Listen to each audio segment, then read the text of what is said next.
and no cattle. Do y'all know what that phrase means? What that saying means? Proverb, whatever you want to call it? I'm not going to be still. So, all hat and no cattle is actually a Texas saying, okay? It came from how the Rangers, those who own lots of cattle, would dress with their big hats, okay? And depending on the type of hat that they wore determined what they had back on the ranch, okay? But, you know, like all trends, things become fashionable, right? And people wear it when they have no cattle back at the house, right? So all hat and no cattle is basically like talking a big game, but you got nothing to back it up. Okay? So the title of the message today is All Hat, No Cattle. You would turn with me in your Bibles to Mark chapter 7. We're going to read verses 5 through 9. Mark chapter 7, verses 5 through 9.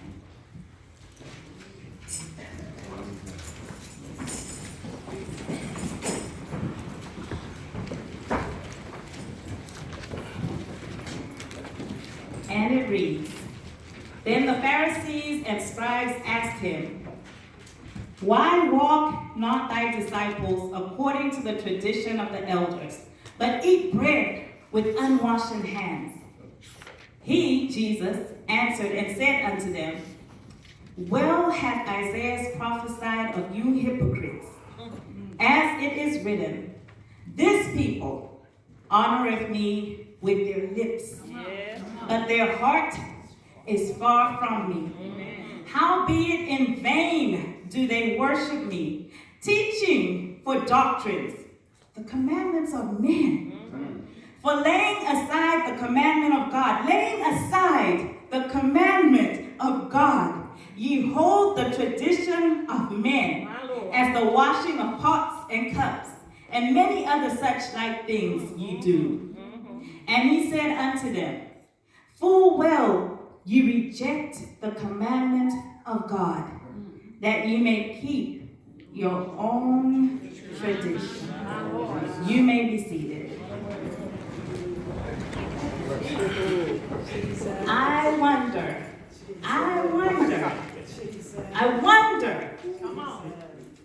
how many Pharisees and scribes are seated in the house today. I wonder how many hypocrites are in the house today. You see, the Pharisees and scribes were all hat and no cattle. They knew the law, they quoted the law, but they had no fellowship with the giver of the law. So they added rules and traditions of their own to the law in an attempt to please God, who they didn't have a relationship with. They held the people to a standard that God had not set for them. Why? They had no relationship with the giver of the law.